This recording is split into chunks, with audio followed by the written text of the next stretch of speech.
तो ये बड़े सौभाग्य की बात होती है। महाराज जी कहा करते थे, आप संसार में हीरा खोजने निकलो तो बड़ी पारखी की नजर चाहिए, क्योंकि हर एक चमकने वाली चीज हीरा हो ये जरूरी नहीं है। ऐसे ही हर एक महापुरुष अंतर उस प्रभु धारा से आपको जोड़ने की बात कहता हो, उसके लिए जीवन पर्यंत कार्य करता हो, ये भी जरूरी नहीं है।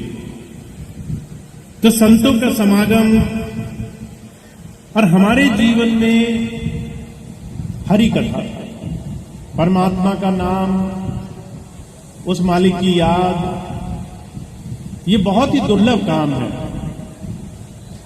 आप अगर अच्छाई करना चाहो तो बड़ी मेहनत करनी पड़ेगी। बुरे साधन, बुरे काम सहजता से सुलभ हो जाएंगे।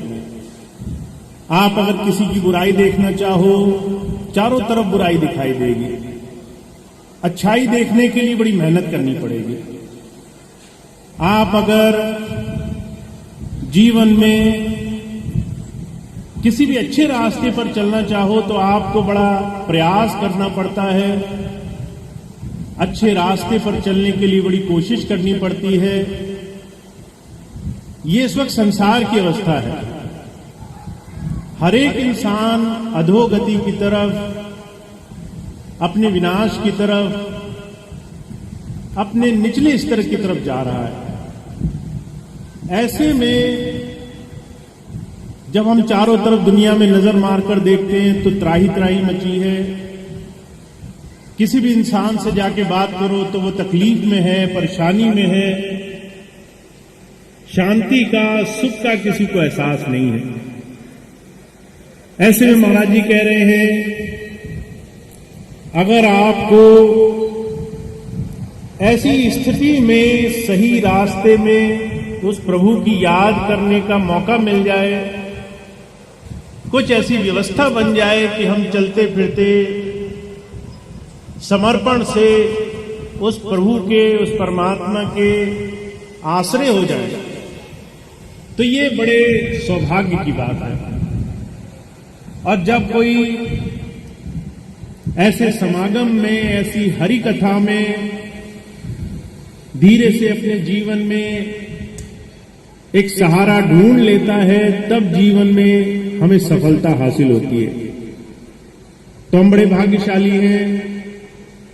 और इसलिए भी क्योंकि हमारे जीवन में हमें ये रास्ता एक सही समय पर, एक सही साधन के द्वारा मिल पाया है। पर महाराज जी कहते थे, साधन मिलना कई बार काफी नहीं होता। आपके सामने दुनिया की तमाम सुख सुविधाएं रखी हों, पर जब तक आप उसके सहारे जीवन जीना नहीं शुरू करो, उस सुख सुविधाओं का लाभ लेना नहीं शुरू करो, तब तक वो तमाम सुख सुविधाएं रखी हैं, बेकार हैं, उनका कोई लाभ नहीं है। ठीक उसी तरह से हमारे लिए, हमारे जीवन में ये तमाम व्यवस्थाएं जो किसी संत के, किसी महापुरुष के माध्यम से हमें मिल गई हैं, चाहे वो नाम मिलना हो, सत्संग मिलना हो, सेवा के साधन मिलना हो, जीते जी दैनिक दिनचर्या में उस प्रभु को याद करने का तरीका मिलना हो, जब तक उसे अपने जीवन में अपना नहीं लें, उस पे अभ्यास नहीं कर लें, उस पे अपने जीवन को चलाना नहीं शुरू करें, तब तक हमारे कष्ट और परेशानियों से हमें छुटकारा नहीं मिलता। तो महापुरुषों का संसार में आना सिर्फ हमें अभ्यास से जोड़ने के लिए होता है। और जो इस बात को समझ गया है, वो फिर बाहरी रूप से, बाहरी कारणों से महापुरुषों के साथ जाकर नहीं जुड़ता। आज आप देखो, हर एक बाहरी रूप में जुड़ने को हम संत मत मानते हैं, हम अध्यात्म मानते हैं। किसी महापुरुष के चरणों में हम झुक गए, कहीं दान दक्षिणा दे दी, कहीं जाकर के व्रत उपवास कर लिए, कुछ और साधन अपना लिए तो हमें लगता है कि इससे हमारे जीवन में सुख शांति आएगी। पर जब जब हम संतों की शिक्षाओं को समझ लेते हैं तो हमें अपने जीवन में आंतरिक रूप में उनके शब्दों को अपनाना होता है। वो हमें हमारे अंतर में बदलाव और जुड़ाव की स्थिति बनाने की बात कहते हैं। महाराज जी कहते थे, तुम अगर मेरे पैर को हाथ नहीं लगाओगे तुम्हारा कुछ नुकसान नहीं होगा, पर तुम मेरे पास आए और तुमने ये बात 2 घड़ी के लिए नहीं समझी कि मेरा और तुम्हारा मिलना क्यों हुआ है और मैं तुम्हें क्या देना चाहता हूं, तो तुम्हारा मेरे पास आना बेकार हो गया। तो संतों के पास जब जाएं, इस बात की धारणा, इस बात का ध्यान हमारे दिलो दिमाग में होना चाहिए कि वो हमारे अंदर से बदलाव करने के लिए आता है। हमारे मन का, हमारी आस्था का, हमारे जुड़ाव का उस प्रभु के साथ मिलाप कैसे हो, अंतर कैसे जुड़ाव हो, इसके लिए अगर हमने क्षण भर भी उसके साथ समय गुजारा है तो हम चाहे दुनिया के किसी कोने में भी हों, किसी भी अवस्था में क्यों ना हो, हमारे लिए वो छत्र छाया का काम करता है। इसलिए ये बहुत जरूरी है, जिसने गुरु नाम लिया है, जो शिष्य बन गया है, जिसे गुरु की दया प्राप्त हो गई है, वो इस बात को समझने में ज्यादा समय गुजारे कि गुरु से मिलना कैसे लाभकारी होगा। हम गुरु के पास गए, कैसे लाभ मिलेगा, हमें उसे दर्शन करने का मौका मिला, कैसे लाभ मिलेगा। तो महाराज जी 2-3 आसान सी चीजें बताया करते थे। अगर आप आज उन चीजों को समझ लें तो आपके जीवन में चाहे आप कुछ भी करते हो, आपको उसका असर दिखाई देगा। पहली चीज महाराज जी कहते थे, संतों के यहां ऊंच नीच का कोई रिवाज नहीं होता, सब एक बराबर होते हैं। कोई बड़े गंदे से कपड़े पहनकर आया है, साधारण वेशभूषा में है, वो भी उतना ही जरूरी है जितना कोई राजा महाराजा। सबके लिए एक ही साधन वो देने के लिए आते हैं, कोई ऊंच नीच नहीं है, वो बराबर है। इसलिए महाराज जी कहा करते थे, जब कभी भी किसी महापुरुष के दर्शन करने जाओ तो नजर नीची मत रखना, आंखों में आंखें डालना और प्रार्थना करना। अगर नजर नीची हुई तो मन विषयों की तरफ भागेगा, आप छोटी छोटी चीजें मांग के चले आओगे।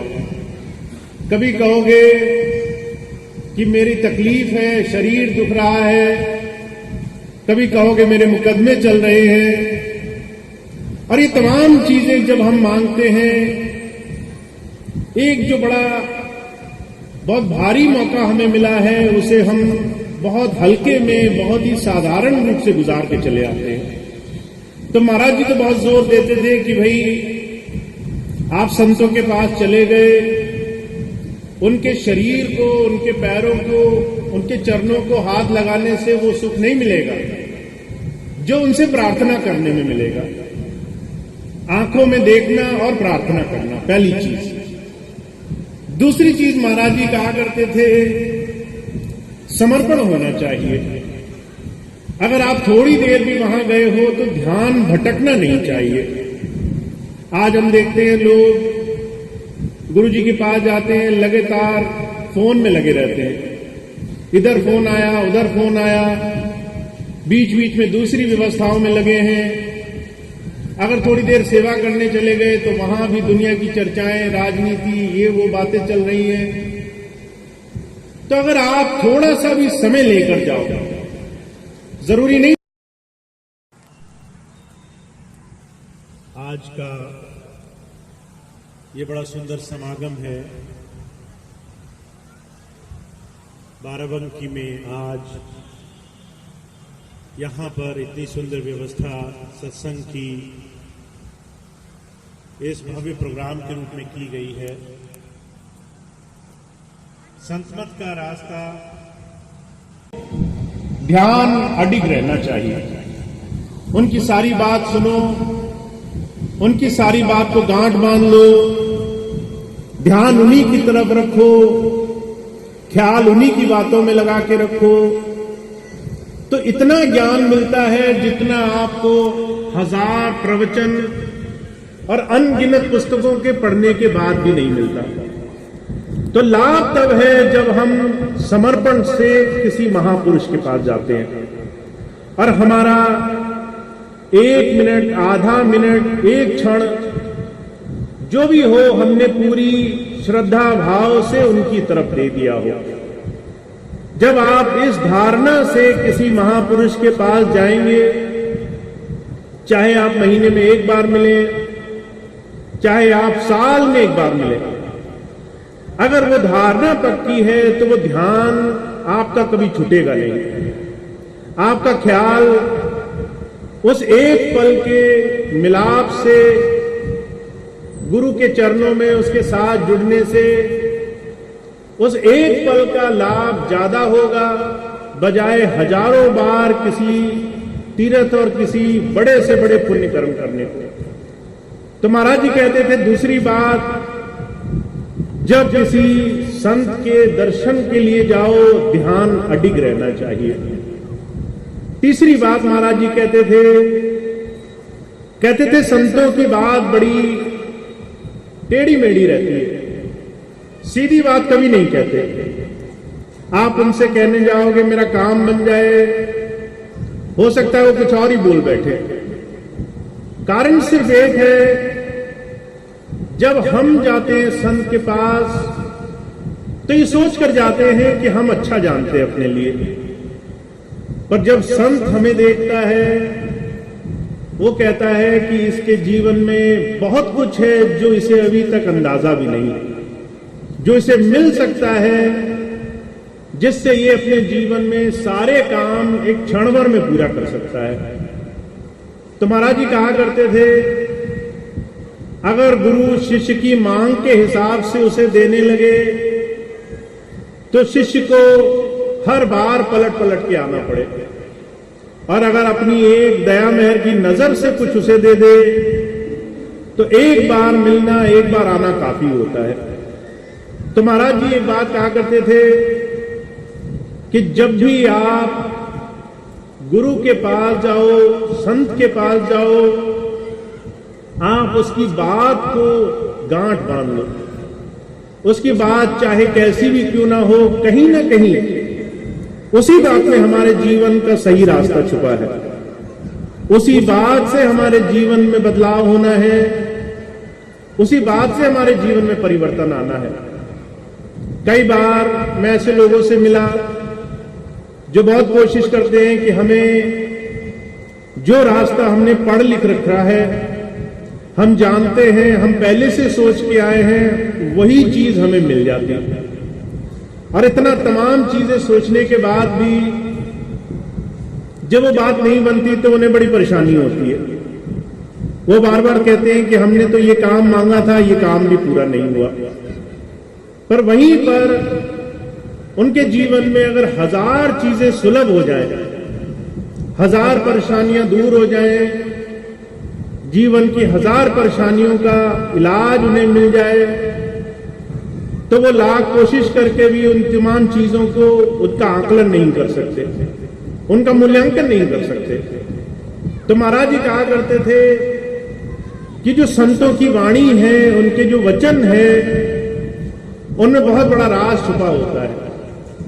और जब हम गुरु की बात को, एक महापुरुष की बात को जीवन में आचरण में लाने की कोशिश करते हैं तो बहुत बड़े बड़े बदलाव हो जाते हैं। तो बहुत कुछ करने की आवश्यकता नहीं है।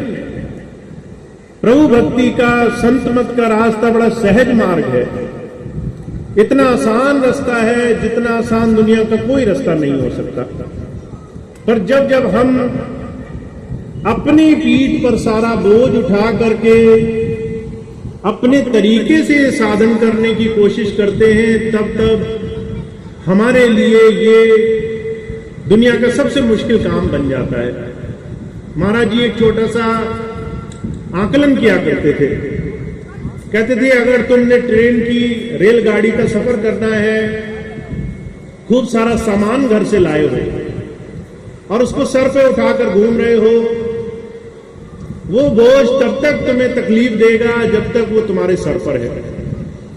अगर तुम एक बार ट्रेन पर बैठ गए, अभी तुम्हारे ऊपर है, तुम्हें जिस लक्ष्य तक जाना है वहां तक सामान सर पर ढोकर ले जाओ, या उस ट्रेन पर विश्वास करके सामान अपने पास रख लो और अपना बोझा उतार लो।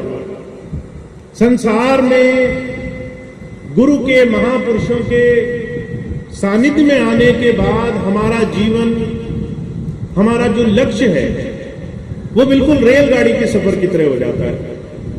अभी हमारी मर्जी है हम समर्पण करके अपना बोझा नीचे उतार दें, या मनमुखी बन करके अपना बोझा ट्रेन में बैठने के बाद भी सर पर उठाकर रखें। तो महाराज जी कहा करते थे संत मत बड़ा सहज रास्ता है।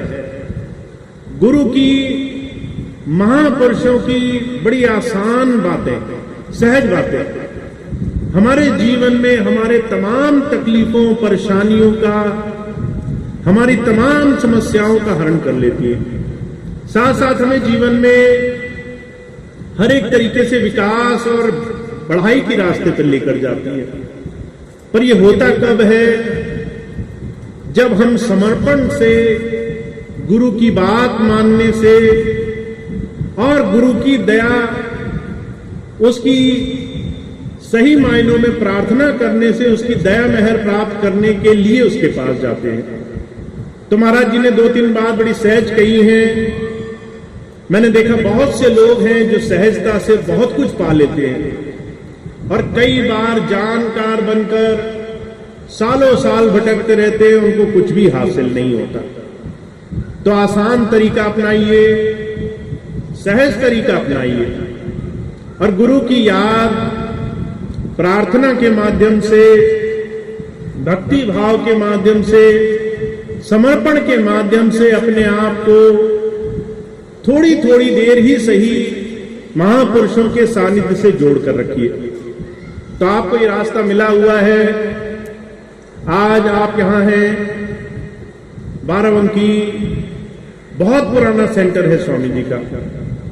स्वामी जी यहां पर आज से 30-35 साल पहले लगातार सत्संग में आया करते थे और यहां पर बहुत से भाई बहन ऐसे हैं जो वर्षों से स्वामी जी से जुड़े हुए हैं, आज भी मौजूद हैं, और बहुत से भाई बहन हैं जो इस समय दौरान नए बने, जुड़े वो उसी गुरुधारा से। और उस गुरुधारा से जुड़ने के बाद कैसे आपके निजी जीवन में, आपके नजदीकियों के जीवन में आपको वो लाभ मिलता है, अब इस पर ध्यान देना है। बाकी तमाम चीजें जहां पर दुनिया की ऐसी चीजें चल रही हैं जिससे आपको अनर्गल बातों में फंसना पड़े, उससे ध्यान हटाना है और ज्यादा से ज्यादा प्रार्थना के माध्यम से गुरुधारा से जुड़ना है। तो सभी भाई बहन जो वर्षों से स्वामी जी से जुड़े रहे हैं या इस दौरान नए बने हैं, सभी भाई बहनों को ये सानिध्य मिले, गुरु दर्शन से, गुरु की प्रार्थना से जीवन में अमोघता मिले, जीवन में उनके विकास हो। मेरी यही शुभकामनाएं रहती हैं कि आप सब लोग अगर आ ही गए हैं गुरु के पास तो फिर आप उससे पूरी तरीके से लाभ उठाएं। आप उसको थोड़ा ही सही पर पूरी संजीदगी से, पूरी एकाग्रता से समय दें। आप अगर उसकी बात को अपने मन मंदिर में बिठा लें, उनका अनुसरण करें, तो चाहे कितनी भी विपत्ति हो आपके जीवन में, हर एक काम आसानी से और बड़ी सहजता से बनने लग जाएगा। तो मैं आप सबको जो यहां पे मौजूद है भाई बहन, एक बार फिर से इस बात का आश्वासन देता हूं कि आपको जो नाम मिला है, गुरु के साथ जुड़ने का जो सौभाग्य मिला है, जो रास्ता मिला है, आपको पूरे विश्वास से उस पर चलते रहना है। और जितना धारणा आप गुरु चरणों में लगाकर रखोगे, उतनी ही सहजता से आपके जीवन के काम, आपके परमार्थ के काम दोनों बनते रहेंगे। तो मैं इतनी बात कहूंगा, आप सभी का, जो भी भाई बहन आज यहाँ मौजूद है और इस संत समागम में, इस गुरु चर्चा में भाग ले रहे हैं, उन सबको स्वामी जी की दया मेहर से लाभ हो, खूब खूब उनको अंतर सानिध्य मिले।